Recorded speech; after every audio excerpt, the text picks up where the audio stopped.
Students, आप सभी का श्री करनी एकेडमी के डिजिटल प्लेटफॉर्म पे स्वागत है। मैं प्रताप सिंह, हिस्ट्री का एजुकेटर, एक बार फिर आपके बीच हाजिर हूँ। और आज हमारा टॉपिक है 1857 की क्रांति। कौन सा टॉपिक है हमारा? 1857 की क्रांति। याद रखिएगा, 1857 की क्रांति का पार्ट 2 है। आप पीछे देख रहे हो, क्रांति का ही एक नज़ारा है और ये पार्ट 2 है। पिछले वीडियो में हमने 1857 की क्रांति के कारणों के बारे में डिस्कस किया था और आज हम उसके बारे में देखेंगे। ठीक है, क्रांति के प्रमुख केंद्र कौन से थे, नायक कौन से थे, क्रांति क्यों असफल हुई, उसके क्या परिणाम निकले। ठीक है, तो उन सब के बारे में चर्चा करेंगे।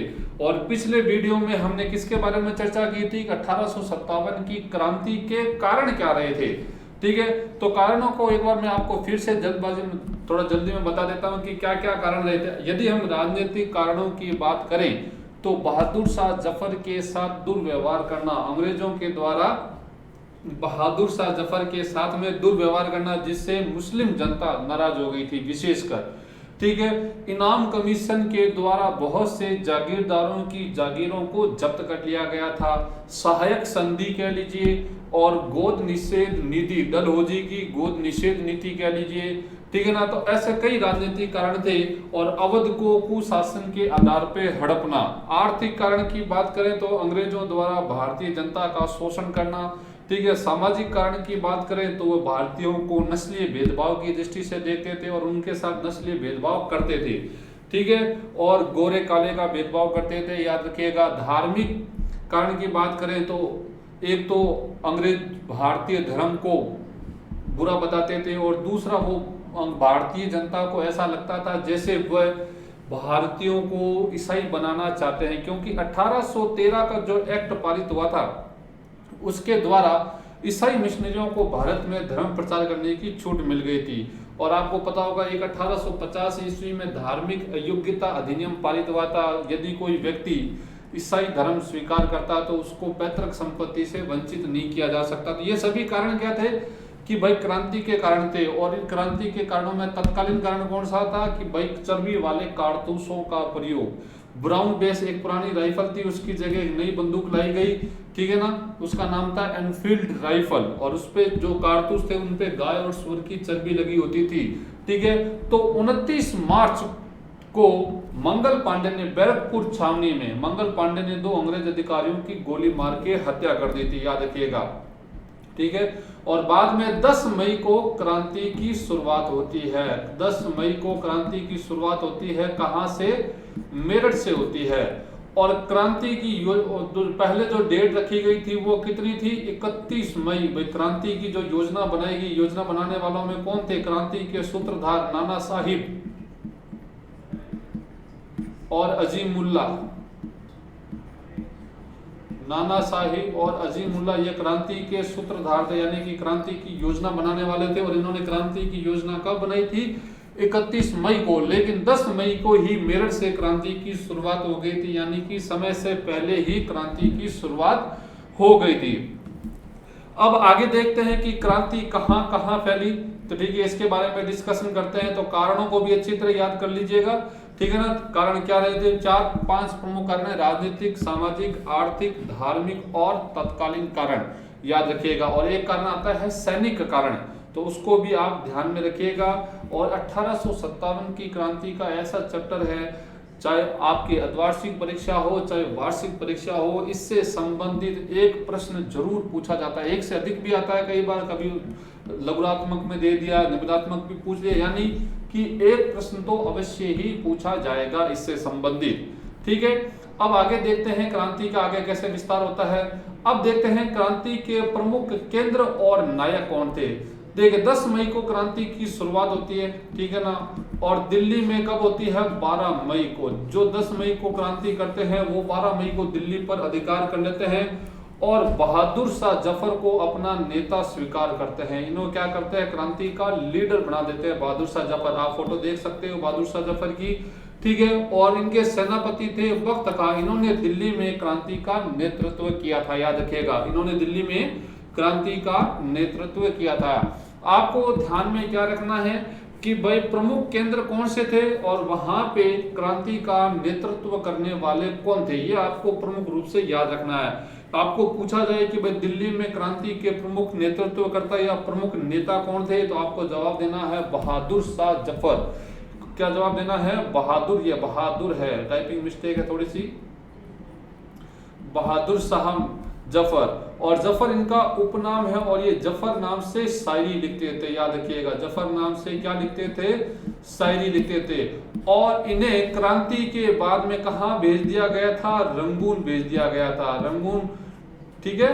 रंगून किसकी राजधानी थी? म्यांमार की राजधानी थी, म्यांमार, जिसका पुराना नाम क्या है? बर्मा। बर्मा का पुराना नया नाम म्यांमार और म्यांमार का पुराना नाम बर्मा, और इसकी राजधानी क्या थी? रंगून। तो इन्हें बंदी बना के वहां भेज दिया गया और वहीं पे 6 साल बाद इनकी क्या हो गई थी? मृत्यु हो गई थी।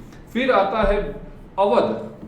अवध में क्रांति का नेतृत्व किसने किया था? अवध में आपके क्रांति का नेतृत्व किया था बेगम हजरत महल ने। किसने किया था? बेगम हजरत महल ने। और ये बेगम हजरत महल की आप फोटो देख सकते हैं। और ये बेगम हजरत महल कौन थी? ये थे आपके वाजिद अली शाह की पत्नी थी, वाजिद अली शाह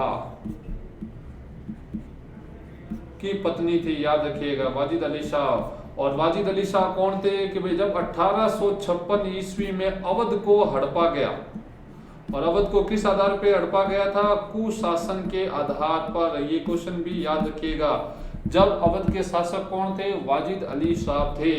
और वाजिद अली साहब के बारे में एक किस्सा आता है कि भाई जब अंग्रेजों ने अवध पे आक्रमण किया तो उनके सारे नौकर भागे थे। क्या हो गए थे भाई? नौकर हो चाहे सैनिक हो, सब भागे थे, लेकिन वाजिद अली साहब नहीं भागे थे। वो अपने कमरे में आराम से बैठे हुए थे। अंग्रेज आए, अंग्रेजों ने उनको पकड़ा और पूछा कि भाई आपके सब लोग भाग गए और आप अपने महल के इस शाही कमरे में बैठे हो आराम से, आप क्यों नहीं भागे? तो उन्होंने कहा कि भाई मेरे जो जूते पहनाने वाला व्यक्ति है वो भाग गया और मैं बिना जूते पहने कैसे भागूं। यानी कि इतने वो ठाट बाट से रहते थे कि अपने जूते भी वो स्वयं नहीं पहनते थे। तभी तो कहावत चलती है कि तू अपना आपको बड़ा वाजिद अली साहब समझता है, ठीक है। तो अवध से नेतृत्व किसने किया था? बेगम हजरत महल ने, याद रखिएगा। और संघर्ष में जब अंग्रेजों ने वापस अवध पे कब्जा किया, मतलब अधिकार किया, तो इस समय हेनरी लॉरेंस मारा गया था, याद रखिएगा। इस संघर्ष में अंग्रेज रेजिडेंट हेनरी लॉरेंस मारा गया था और कॉलिन कैंपबेल ने पुनः लखनऊ पर अधिकार कर लिया था, याद रखिएगा। तो दिल्ली से नेतृत्व किसने किया था?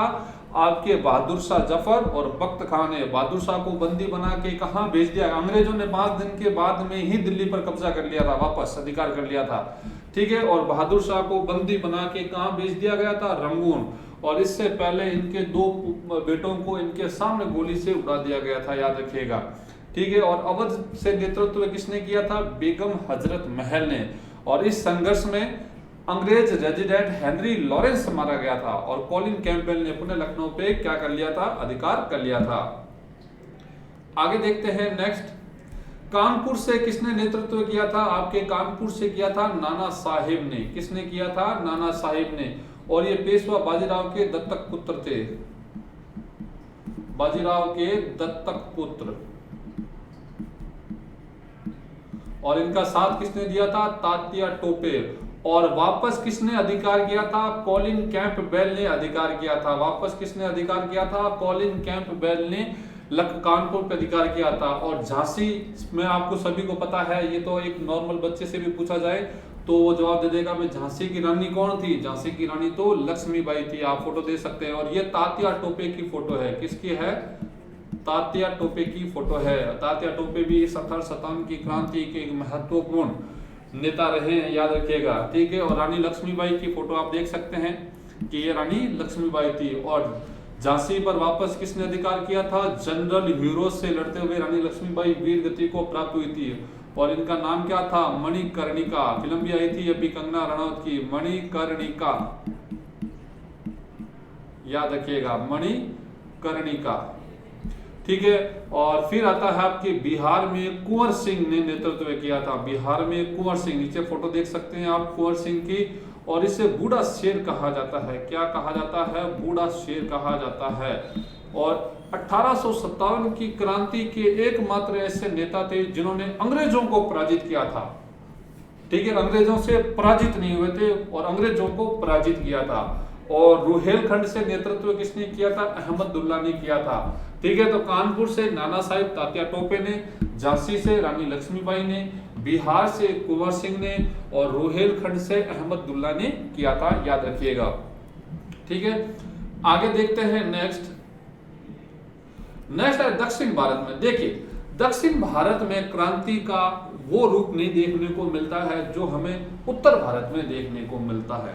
ठीक है ना, उत्तर भारत में क्रांति का प्रसार ज्यादा था, जोश भी ज्यादा था, लेकिन दक्षिण भारत में उतना नहीं था क्रांति का। लेकिन फिर भी अपन ये नहीं कह सकते कि भाई दक्षिण भारत बिल्कुल रूप से अछूता रहा क्रांति से। वहां पे भी क्रांति हुई, लेकिन इतनी बड़े स्तर पर नहीं हुई जितनी उत्तर भारत में हुई थी, याद रखिएगा। ठीक है, तो दक्षिण भारत में महाराष्ट्र से किसने नेतृत्व किया था? रंगाजी बापू ने, इन्होंने क्रांति का नेतृत्व किया था। गोलकुंडा से चिंता भूपति ने, गोवा से दीपूजी रांगा ने, हैदराबाद से मौलवी सैयद अलाउद्दीन ने, याद रखिएगा। और केरल से विजय कुदारत कुंजी मामा ने किया था।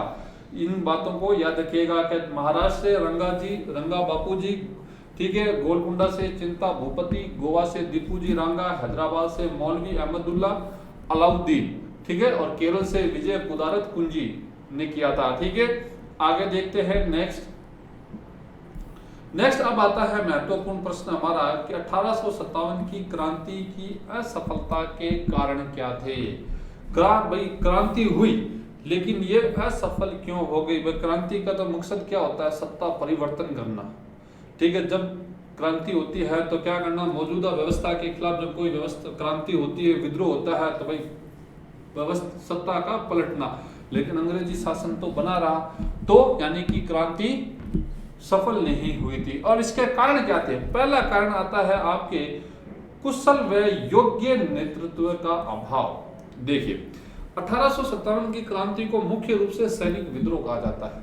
ठीक है, क्या कहा जाता है? मुख्य रूप से सैनिक विद्रोह कहा जाता है, जिन्होंने चर्बी वाले कारतूसों के खिलाफ विद्रोह कर दिया था। और अवध के ज्यादातर सैनिक थे जिन्होंने अवध के साथ हुए दुर्व्यवहार के खिलाफ विद्रोह किया था। अब इस क्रांति का कोई एक अखिल भारतीय स्तर का नेता नहीं था जो क्रांति की योजना बनाता, क्रांति को नेतृत्व प्रदान करता, एक दिशा प्रदान करता। ठीक है, अब क्रांतिकारियों ने बहादुर शाह जफर को बनाया। किसको बनाया? बहादुर शाह जफर को नेता बनाया था। ठीक है, लेकिन ये क्या था? बूढ़ा था, अयोग्य था। ठीक है, और इन्हें तो जबरदस्ती केवल नाम मात्र का बनाया गया था। ये कोई इंटरेस्टेड नहीं थे क्रांति करने में। ठीक है, तो क्रांतिकारियों के पास कोई अच्छा योग्य नेता नहीं था और एक निश्चित उद्देश्य भी नहीं कह सकते कि भाई निश्चित उद्देश्य क्या था। ठीक है, तो एक कारण हो गया कि योग्य और कुशल, जबकि दूसरी तरफ अंग्रेजों का एक कुशल नेतृत्व था। ठीक है ना, एक सुव्यवस्थित व्यवस्था थी। ठीक है ना, तो आप ये बात याद रखिएगा। आगे है आपका क्रांति का समय से पूर्व होना। जैसा कि अभी अपन ने शुरुआत में पढ़ा था, भाई क्रांति की तारीख कब रखी गई थी? 31 मई को। लेकिन क्रांति की शुरुआत कब होती है? 10 मई को हो जाती है। क्योंकि और कहाँ से होती है? मेरठ से। यहाँ पे सैनिक चर्बी वाले कारतूसों का प्रयोग करने से मना कर देते हैं और क्या कर देते हैं? विद्रोह कर देते हैं। तो क्रांति क्या समय से पूर्व शुरू हो गई। तो जो योजना बनाई गई थी 31 तारीख की, वो क्या हो गई? फेल हो गई। और ये क्रांति के भी फेल होने में महत्वपूर्ण भूमिका निभाता है, याद रखिएगा। आपको मेन चीज क्या है? एक तो योग्य नेतृत्व का अभाव। कोई भी एक ऐसा नेता नहीं था जो, भाई देखिए क्रांति थी, सभी अपने अपने मतलब के लिए लड़ रहे थे। अब जैसे झांसी की रानी लक्ष्मीबाई अपने वहां लड़ रही थी, नाना साहिब कानपुर से लड़ रहे थे। ठीक है ना, तो वो अपने अपने क्षेत्र में लड़ाई लड़ रहे थे और उनके सबके अपने अपने मतलब थे, स्वार्थ थे। ठीक है, कोई भी अपन ये नहीं कह सकते कि वो देश के लिए लड़ रहे थे। उनका देश, रानी लक्ष्मीबाई का देश उनका झांसी था। ठीक है, नाना साहिब का कानपुर था, बेगम हजरत महल का देश उनका अवध था। तो अखिल भारतीय स्तर का कोई भी नेता नहीं था। ठीक है, और क्रांति का समय से पूर्व होना ये भी एक असफलता का कारण है। ठीक है, तो याद रखिएगा। आगे देखते हैं। फिर है भारतीय नरेशों का असहयोग। देखिए अब इसमें भारतीय नरेशों में जितने भी राजपूत शासक थे, राजपूत शासक, आप कह लीजिए सिंधिया, कह लीजिए सिंधिया जो परिवार है, उस समय का जो सिंधिया राजघराना था, रानी लक्ष्मीबाई इनसे मदद मांगने आई थी और ये सिंधिया खुद अंग्रेजों के पास भाग गया था। ठीक है, सिख है, सिख नेता है या सिख शासक, और गोरखा, ये सभी क्या रहे, अंग्रेजों के वफादार बने रहे और इन्होंने क्रांति को दबाने में अंग्रेजों का सहयोग दिया था। एक अंग्रेज विद्वान ने कहा था कि यदि भारतीयों ने पूरे उत्साह और साहस के साथ अंग्रेजों से मुकाबला किया होता तो अंग्रेजी शासन शीघ्र ही समाप्त हो जाता।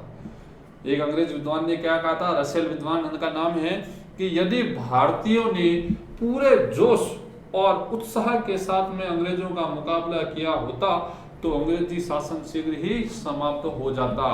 यदि पंजाब में शांति नहीं रहती, सिख राज्य में यदि पंजाब में शांति नहीं रहती तो हमारे लिए दिल्ली पर अधिकार करना असंभव होता।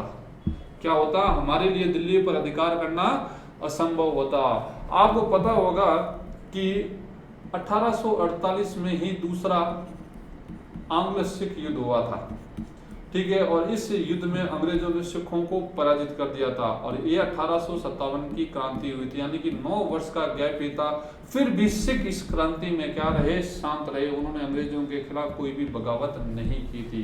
ठीक है, और राजपूत शासक उन्होंने तो सहायक संधियां स्वीकार कर रखी थी और वो तो अंग्रेजों को क्या कि भाई अपने लिए एक अच्छा मानते थे, क्योंकि वो ये सोचते थे कि भारत अंग्रेज है तब तक ही हमारा क्या है, शासन है, और यदि अंग्रेज चले गए तो हमारा शासन भी क्या चला जाएगा, दूर चला जाएगा।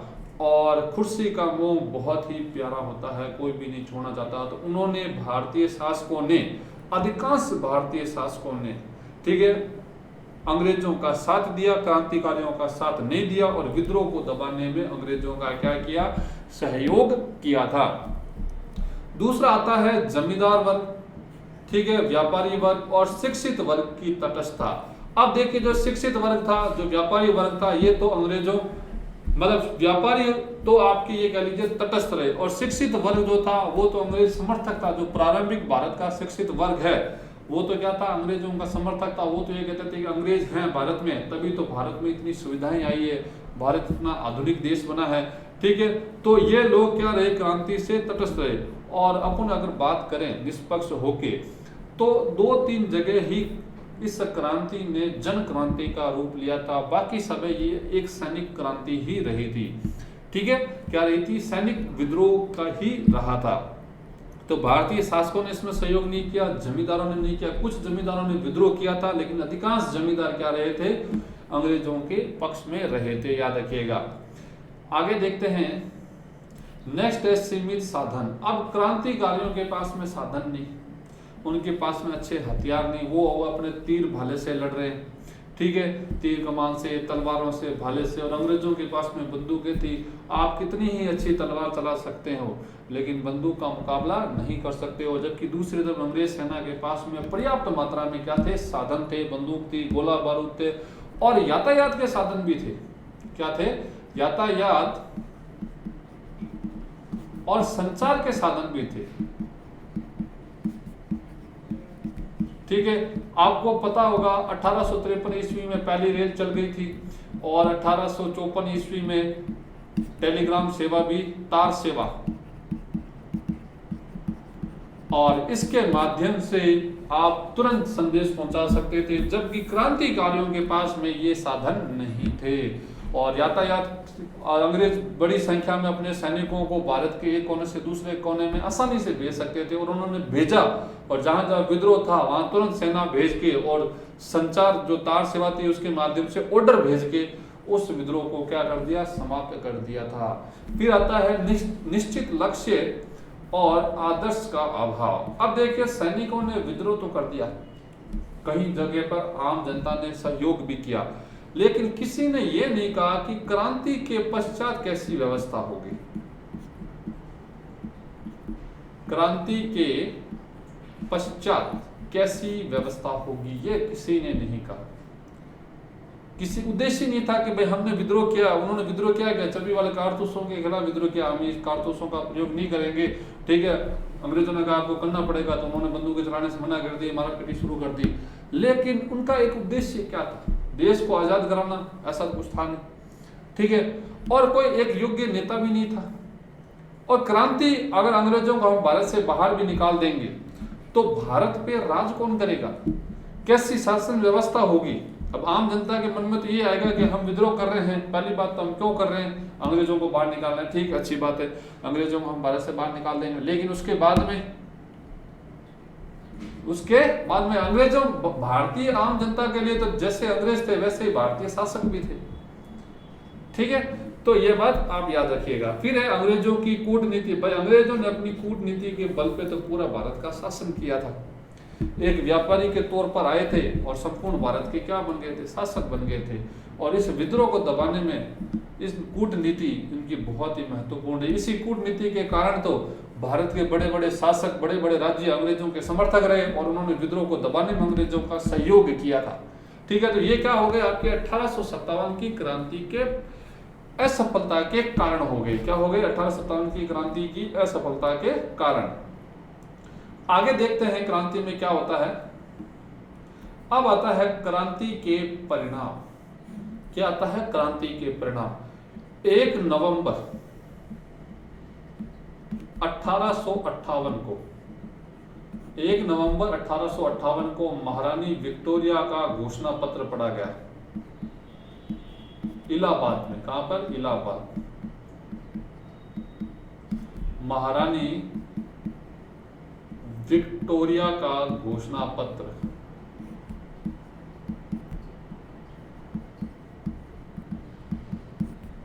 यह पढ़ा गया था। और इस घोषणा पत्र में क्या प्रमुख बातें थी वो अपने को देखना है। पहली बात आती है कि भाई कंपनी शासन का अंत कर दिया गया। क्या कर दिया गया, कंपनी शासन का अंत कर दिया गया।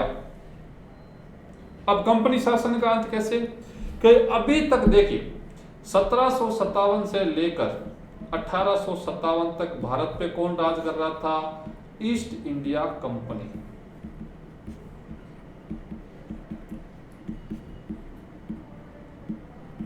ठीक है, कौन राज कर रहा था, ये 100 वर्षों तक किसने राज किया, ईस्ट इंडिया कंपनी ने किया। अपनी भाषा में, अपन सिंपल लैंग्वेज में बात करें तो अंग्रेजों ने ही किया, लेकिन अपन प्रॉपर बात करें तो किसने राज किया था, ईस्ट इंडिया कंपनी एक फर्म थी, एक प्राइवेट संस्था थी, वो भारत पे राज कर रही थी। ठीक है, अब क्या हुआ कि भाई 1858 का जो अधिनियम पारित किया गया उसमें क्या किया, कंपनी शासन का अंत कर दिया गया। ठीक है भाई, ये जो कंपनी शासन था ब्रिटेन की संसद की तरफ से कंपनी कर रही थी, ठीक है ना भाई, कंपनी शासन चला रही थी और वो अपने सवाल जवाब और जो भी उत्तरदायित्व था वो संसद में पेश करती थी।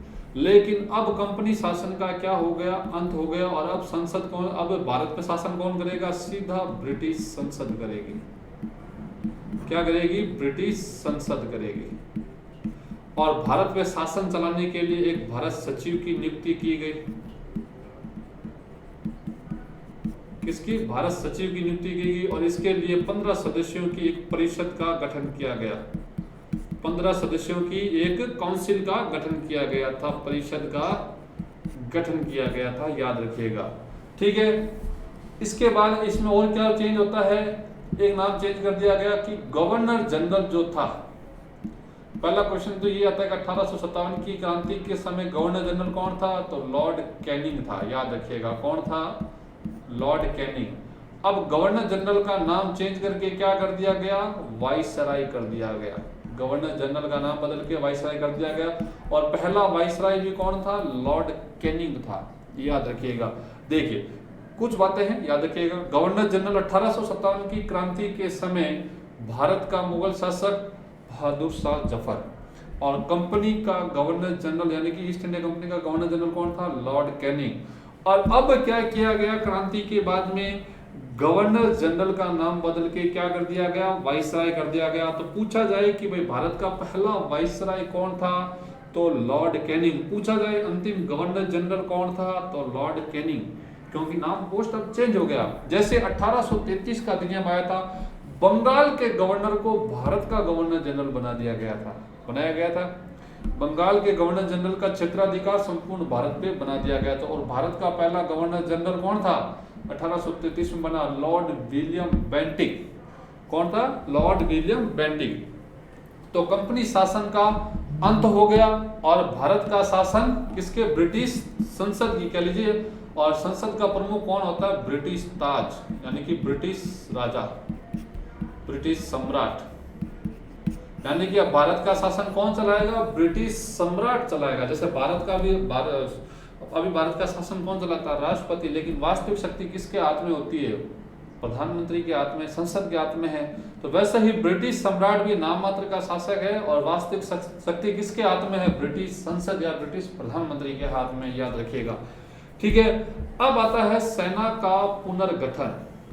अब देखिए, जब क्रांति हुई तो क्रांति होने तक जो अवस्था थी, अंग्रेज सैनिकों और भारतीय सैनिकों का अनुपात था 1:5, यानी कि 5 भारतीय सैनिकों पर 1 ब्रिटिश सैनिक होता था। 5 भारतीय सैनिकों पर 1 ब्रिटिश सैनिक होता था। और अब क्या किया गया कि सेना का पुनर्गठन पे जोर दिया गया। 1861 ईस्वी पील कमीशन का गठन किया गया। क्या किया गया? पील कमीशन का गठन किया गया। और इसने सिफारिश की कि भाई आप ये जो अनुपात है ये कितना कर दो? 1:3 कर दो, यानी कि 3 भारतीय सैनिकों पर 1 ब्रिटिश सैनिक। और अब क्या गया? सेना को रेजिमेंटों में बांट दिया गया। सेना को रेजिमेंटों में क्या कर दिया गया? बांट दिया गया। ठीक है। फूट डालो राजगुरु नीति के, सिख रेजिमेंट बना दी गई, राजपूत रेजिमेंट बना दी गई, जाट रेजिमेंट बना दी गई। और अब क्या हुआ कि भाई जैसे मान लीजिए कि पंजाब है, ठीक है, और पंजाब किसका एरिया है? सिखों का है, सरदारों का है। तो वहां पे क्या करते हैं? वहां पे सिखों की फौज नहीं रखेंगे, वहां पे मान लिया राजपूतों की फौज रखेंगे या मुसलमानों की फौज रखेंगे, और सिखों की फौज को दूसरे एरिया में भेज दिया जाएगा ताकि कभी भी विद्रोह की भावना ना भड़क सके। भाई सेना अगर आम जनता पे सिख पंजाब एरिया है, वहां पे सिख सेना ही है, और सेना अगर वहां के लोगों से मिलकर विद्रोह कर दे तो दबाना मुश्किल हो जाएगा। अगर वहां पे बाहर के लोग होंगे तो उनको कोई सहानुभूति नहीं होगी, ठीक है ना, और वो विद्रोह पनपने नहीं देंगे। तो ये बात आप याद रखिएगा। तो जो सेना का पुनर्गठन किया गया, इसके लिए पील कमीशन का गठन किया गया था। तो पहले 1:5 था, अब 1:3 पे जोड़ दिया गया और सेनाओं में रेजिमेंटों के आधार पर सेना को बांटा गया था, याद रखिएगा। आगे देखते हैं नेक्स्ट है भारतीय नरेशों के प्रति नीति परिवर्तन, याद रखिएगा। अब महारानी विक्टोरिया का जो घोषणा पत्र था उसमें यह साफ साफ कहा गया कि अब ब्रिटिश सरकार साम्राज्य विस्तार नहीं करेगी। साम्राज्य विस्तार यानी कि सीमा विस्तार नहीं करेगी। ये साफ साफ शब्दों में कहा गया था, सीमा विस्तार नहीं करेगी। कहने का मतलब यह है कि किसी भी भारतीय शासक के राज्य को अब अंग्रेजी राज्य में नहीं मिलाया जाएगा। किसी भी भारतीय राज्य शासक के राज्य को अब अंग्रेजी राज्य में नहीं मिलाया जाएगा। यानी कि अब जितना क्षेत्र कंपनी के पास है उतना ही रहेगा। कंपनी किसी भी नए क्षेत्र पे अधिकार नहीं करेगी, याद रखिएगा। कंपनी अब किसी भी नए क्षेत्र पे अधिकार नहीं करेगी। और गोद निषेध नीति को समाप्त कर दिया गया। क्या कर दिया गया? गोद निषेध नीति को समाप्त कर दिया गया।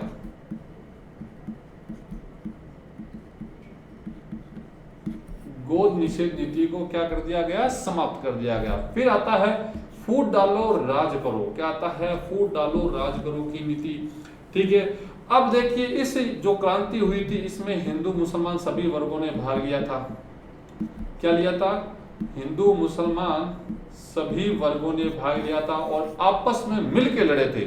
तो इनकी जो एकता को देखकर अंग्रेज भयभीत हो गए कि यदि दोबारा हिंदू मुसलमानों ने मिलकर साथ में लड़ाई लड़ी तो हमारे लिए क्या हो जाएगी? दिक्कत हो जाएगी। तो अंग्रेजों ने दोनों में फूट डालने का काम किया और वो आगे चल के सफल भी हुए, ठीक है।